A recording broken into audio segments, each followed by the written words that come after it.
할렐루야. 2021년 12월 14일 화요일 아침 기도회를 시작하겠습니다. 오늘도 하나님의 귀한 말씀으로 기도하며 하루길을 열심을 다해 살아가는 우리 복된 성도님들 되시기 바랍니다. 오늘 하나님의 말씀은 사사기 21장 13절부터 25절까지의 말씀입니다. 온 회중이 림몬 바위에 있는 베냐민 자손에게 사람을 보내어 평화를 공포하게 하였더니 그때 베냐민이 돌아온지라 이에 이스라엘 사람이 야베스 길르앗 여자들 중에서 살려둔 여자들을 그들에게 주었으나 아직도 부족하므로 백성들이 베냐민을 위하여 뉘우쳤으니 이는 여호와께서 이스라엘 지파들 중에 한 지파가 빠지게 하셨음이었더라. 회중의 장로들이 이르되 베냐민의 여인이 다 멸절되었으니 이제 그 남은 자들에게 어떻게 하여야 아내를 얻게 할까 하고 또 이르되 베냐민 중 도망하여 살아남은 자에게 마땅히 기업이 있어야 하리니 그리하면 이스라엘 중에 한 지파가 사라짐이 없으리라. 그러나 우리가 우리의 딸을 그들의 아내로 주지 못하리니 이는 이스라엘 자손이 맹세하여 이르기를 딸을 베냐민에게 아내로 주는 자는 저주를 받으리라 하였음이로다 하니라. 또 이르되 보라 베델 북쪽 르보나 남쪽 베델에서 세겜으로 올라가는 큰 길 동쪽 실로에 매년 여호와의 명절이 있도다 하고 베냐민 자손에게 명령하여 이르되 가서 포도원에 숨어 보다가 실로의 여자들이 춤을 추러 나오거든 너희는 포도원에서 나와서 실로의 딸 중에서 각각 하나를 붙들어 가지고 자기의 아내로 삼아 베냐민 땅으로 돌아가라. 만일 그의 아버지나 형제가 와서 우리에게 시비하면 우리가 그에게 말하기를 청하건대 너희는 우리에게 은혜를 베풀어 그들을 우리에게 줄지니라. 이는 우리가 전쟁할 때에 각 사람을 위하여 그의 아내를 얻어주지 못하였고 너희가 자의로 그들에게 준 것이 아니니 너희에게 죄가 없을 것임이니라 하겠노라 하매 베냐민 자손이 그같이 행하여 춤추는 여자들 중에서 자기들의 숫자대로 붙들어 아내로 삼아 자기 기업에 돌아가서 성읍들을 건축하고 거기에 거주하였더라. 그때 이스라엘 자손이 그곳에서 각기 자기의 지파, 자기의 가족에게로 돌아갔으니 곧 각기 그곳에서 나와서 자기의 기업으로 돌아갔더라. 그때에 이스라엘에 왕이 없으므로 사람이 각기 자기의 소견에 옳은 대로 행하였더라. 아멘. 자, 드디어 오늘 사사기의 마지막 장절에 이르게 됐습니다. 사사기는 우리가 다 알다시피 여호수아가 죽은 이후부터 왕이 세워지기까지 그 직전까지의 기간을 사사시대라고 하죠. 기간으로는 약 350년 정도로 볼 수가 있는데요. 이 사사시대의 분위기와 이스라엘의 백성의 그 영적인 상태가 어땠다는 겁니까? 우리가 지금까지 읽어왔지만 좋지 않았다는 거죠. 옳지 않았다는 거죠. 우리가 이 사사기를 바라볼 때 기억해야 할 관점이 있는데요. 하나님께서 아브라함에게 하셨던 두 가지 약속을 기억하면서 우리가 사사시대를 바라봐야 됩니다. 하나님께서 아브라함에게 하셨던 두 가지 약속 뭘까요? 바로 자손과 그리고 땅이죠. 이 자손과 그리고 땅이 어떻게 주어집니까? 혈혈단신 아브라함으로부터 애굽시대를 거치면서 거대한 민족이 이루어지죠. 그리고 하나님께서는 약속하신 땅을 얻게 하기 위해서 가나안으로 이스라엘을 이동시키십니다. 그런데 이 언약 가운데 약속 가운데 그만 불순종으로 인해서 차질이 생기죠. 그래서 1세대 이스라엘 민족 출애굽 세대가 광야에서 다 죽게 됩니다. 모세는 아픈 마음으로 그 1세대를 마감하고 2세대에게 모압 지경에서 고별 설교를 하죠. 그것이 이제 신명기죠. 너희는 이 땅에 들어간다. 반드시 들어간다. 그런데 그 땅에 들어가서가 중요하다. 들어가는 게 사실은 문제가 아니라 들어가서가 더 중요하다라고 이야기를 하죠. 순종하면 그 땅 가운데서 풍성한 복을 얻고 불순종하면은 바로 부모 세대처럼 저주받고 결국 다 죽는다는 그런 내용이었습니다. 자, 그리고 여호수아와 더불어서 드디어 가나안 땅에 들어온 이 이스라엘 백성에게 남은 건 순종이었죠. 약속의 땅에 약속의 백성이 들어온 것입니다. 그리고 여기에 이어졌던 게 바로 사사기의 모습이었던 거죠. 사사기의 어떤 물음이었습니다. 과연 이 모습이 순종의 모습인가? 이 사사기의 모습을 봤을 때 과연 이것이 순종의 모습인가? 이스라엘은 하나님께 정말 잘 순종하고 있는가? 이 물음을 놓치게 되면은 순종하고 있는가라는 이 물음을 놓치게 되면은 이 사사 시대는 어떻습니까? 그냥 정말 엄청나게 치열하게 가나안 땅에서 전쟁하는 이야기다라고 우리가 볼 수밖에 없는 것이죠. 순종을 봐야 하는 것입니다. 자, 그리고 그런 의미에서 이 사사기의 마지막 부분에 이르러서 다시 우리가 사사기 1장의 시작 부분을 떠올려 봐야 됩니다. 사사기 1장 1절에서 2절. 기억이 나십니까? 시작 부분이 뭐였습니까? 어떤 일이 있었죠? 지도자인 여호수아가 죽고 나서 눈에 보이는 지도자는 없어졌지만 이스라엘이 가나안과 싸우려고 하기 전에 하나님께 묻는 모습이 나오죠. 누가 먼저 올라갈까요? 유다가 먼저 올라가라. 말씀에 순종하고 땅을 얻은, 그래서 갈렙의 조카였죠. 초대 사사인 온니엘이 갈렙의 딸인 악사와 축복된 결혼을 하는 모습이 1장에 나와 있었죠. 하나님의 말씀대로 순종해서 전쟁하고 하나님의 말씀대로 축복된 결혼을 하는 그런 모습이 나왔었습니다. 그리고 나머지 땅을 얻기 위해서 전쟁에 돌입하는 그런 모습이 사사기 1장에 나왔었는데, 그런데 시대가 흘러서 지금 이제 끝이죠. 지금 20장 끝까지 이르렀을 때, 21장까지 이르렀을 때 처음과 싸우는 대상이 바뀌어 있는 것을 우리가 보게 됩니다. 그렇죠? 20장 18절, 베델에 올라가 하나님께 여짜오되 우리 중에 누가 먼저 올라가서 베냐민 자손과 싸우리까? 1장에서는 올라가서 가나안 사람과 싸워서 땅을 얻으라는 것이 하나님의 명령이었고 또 그것을 물었었죠. 그런데 지금 이스라엘의 한 형제 지파고 약한 막내 지파인 베냐민과 전쟁을 벌이려고 하고 있는 것이죠. 형 지파들이 다 모여서 동생 지파를 완전히 멸망시키고 겨우 몇백 명만이 광야로 도망을 가서 숨어버리게 됩니다. 나중에 형 지파들이 제정신이 들었죠. 지금 우리가 뭐 한 거지? 라고 이제 당황을 하게 됩니다. 베냐민 지파가 다 멸절된 거예요. 거기다가 베냐민에게는 절대 딸을 주지 않겠다는 그런 서원까지도 해버렸습니다.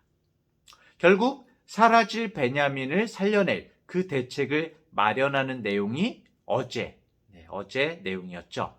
베냐민의 신부감을 주기 위해서 야베스 길랏 백성들을 또 멸절을 시키고 처녀들을 강탈을 합니다. 정말 바보 같지 않습니까? 야베스 길랏 사람들도 같은 민족인데 뭐 하자는 건지. 그러고도 또 처녀가 부족하니까 이제 오늘 말씀에서, 우리가 본 말씀에서 또 어떤 황당한 내용이 나오죠. 베냐민 족속들에게 말하기를 언약궤가 있는 실로에서 여호와의 명절이 있을 때 포도원에 숨어 있다가 실로의 여자들이 명절을 축하하는 춤을 추러 나오거든 아무나 붙들어 납치를 해서 아내를 삼아라. 아니 이게 무슨 말 같지도 않은 소리입니까? 하나님의 거룩한 명절에 거룩한 기쁨의 춤을 추러 나온 그 여인들에게 이게 무슨 날벼락 같은 그런 소리입니까? 이게 과연 하나님께서 이런 답을 주시겠습니까? 우리가 상식적으로 생각을 해도. 아까 이 사사기의 1장 시작 부분에서 하나님이 이끄시는 가나안 족속과의 전쟁, 그리고 초대 사사인 온니엘의 축복된 결혼 이야기가 나왔습니다. 전쟁과 결혼. 자, 마지막 장에 이르러서 같은 동족과의 황당한 전쟁, 그리고 황당한 결혼, 납치 결혼이죠. 황당한 결혼. 이 모습으로 사사기가 끝을 맺게 됩니다. 앞뒤가 아주 비슷하지만 처음 시작과 마지막 장이 아주 극명한 차이가 있죠. 1장은 보기에도 아름다웠습니다. 전쟁 전에 하나님께 묻고 기도하고 하나님이 정해준 지파가 먼저 올라가고 전쟁에 승리해서 차지한 땅에서 축복받은 결혼을 하고 아름다운 민족을 이루어가는 그런 시작이었죠. 그런데 오늘 마지막 장 부분에는 흉악하기 짝이 없습니다. 전쟁의 대상이 가나안 이방 족속이 아니라 형제의 지파들로 변했습니다. 축복된 결혼이 아니라 납치 결혼의 모습을 보여줍니다. 이게 도대체 뭡니까? 납치 결혼을 결정해 놓고 하나님께 도장 찍어주세요. 협박하는 것 같은 그런 모습입니다.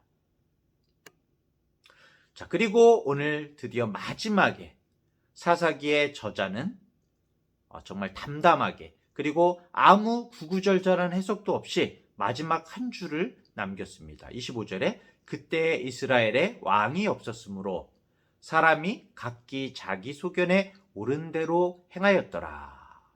이 말씀을 읽으면은 막 검은 연기와 막 이렇게 불길이 치솟는 그 화면에 단 한 줄에 딱 자막이 올라가는 그런 영화가 떠오릅니다. 자기 소견, 자기 멋대로.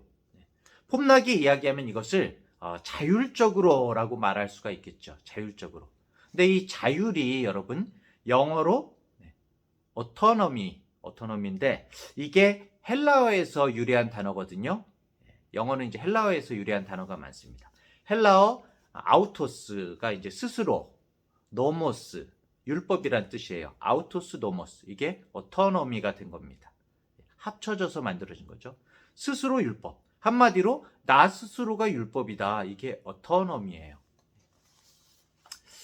우리 인간의 죄의 문제, 이 세상 가운데 문제가 일어난 첫 번째 사건이 뭡니까?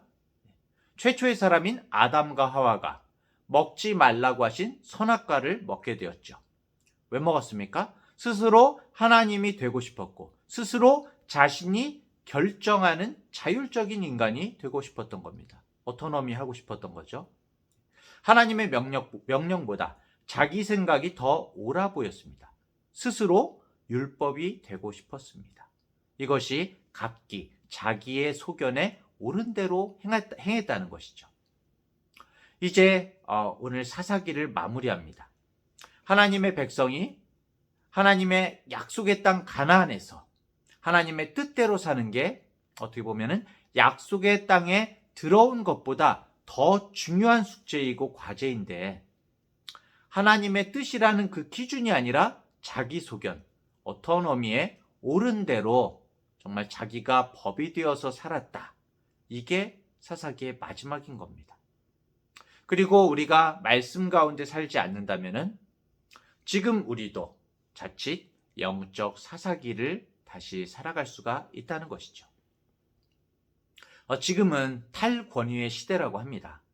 저는 어렸을 때 사실 아버지하고 이렇게 아버지가 놀아주신다? 이런 생각을 못 했거든요. 그런데 지금은 어떻습니까? 친구 같은 학교 선생님, 놀아주는 부모님. 좋지요. 다정하죠. 그런데 친밀감은 높아졌지만 그 권위는 제대로 인정을 받지 못하는 시대인 것 같습니다. 그렇다면 하나님의 말씀의 권위에 대해서는 어떻습니까? 이 시대는 어떻습니까? 세상 사람들만 하나님을 그리고 말씀을 무시할까요? 우리들은 어떻습니까? 말씀을 읽고 들으면서도 우리의 마음에 정말 말씀하시더라도 스스로가 기준이 되어서 살 때가 얼마나 많습니까? 하나님 이건 절대로 안 돼요. 말도 안 되는 명령을 하셨네. 이건 패스. 이건 나중에 이렇게 말씀을 받아들일 때가 많지요. 이 말씀을 내가 알아. 그런데 행하기는 좀.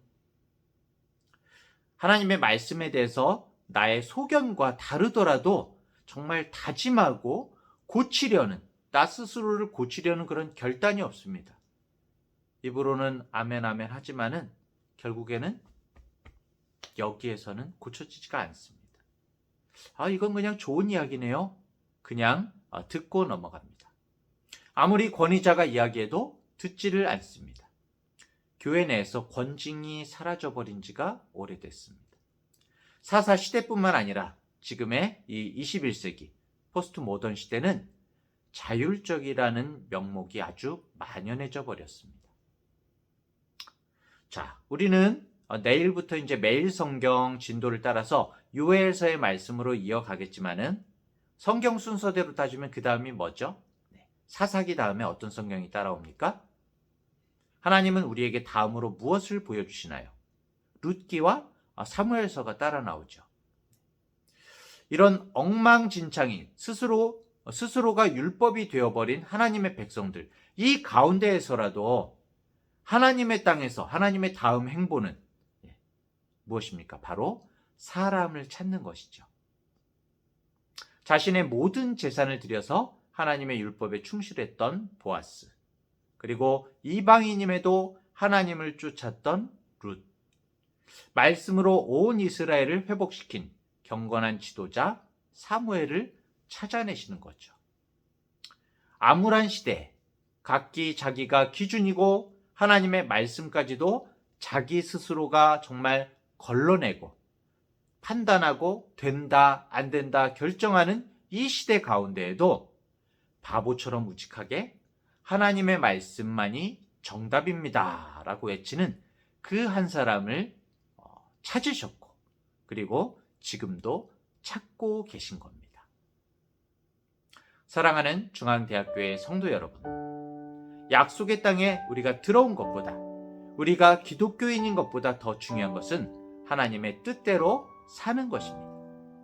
그래야 약속의 땅도 의미가 있는 것이죠. 그것을 사사기가 우리에게 가르쳐주고 있습니다. 그렇게 살지 못해서 사사시대의 사람들은, 그리고 그 후손들은 그 약속의 땅에서 뿌리 뽑혀서 포로로 잡혀가는 슬픈 일을 경험하게 되죠.